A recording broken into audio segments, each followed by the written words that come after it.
Why SMNI? Alam niyo naman po ang mga hamon natin ngayon na kinaharap. Meron tayong mga may mga pinupukol sila sa amin ng mga issue at yung mga nagagawa, hindi nila nagagawa directly, ginawa nila indirectly.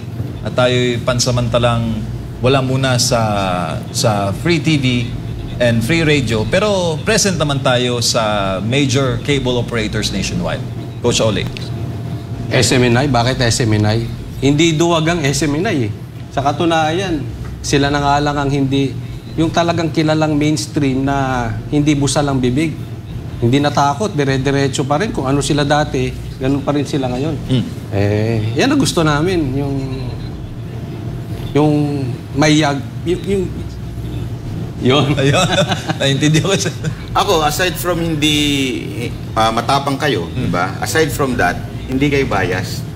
Yun ang masasabi ko dahil kami pong tatlo testimony na si Pastor Kibuloy, ang SMNI, ay hindi po bias. Kasi kami po bumatikos eh. Meron kaming mga nakita na binatikos namin and yet, you welcome us. Ganun si Pastor Kibuloy eh. Diba? Na kahit hindi sa kanya pumapabor, welcome pagka ito ay merong gustong ipaglaban sa bayan. Kaya nga, alam nyo, nung una nating nakausap si Pastor Kibuloy, di ba, kinwento ko yan eh. Sinabi niya na yun ang gusto ko sa hindi ka bias. At nakakatuwa kasi yun din naman ang nagustuhan namin sa SMNI.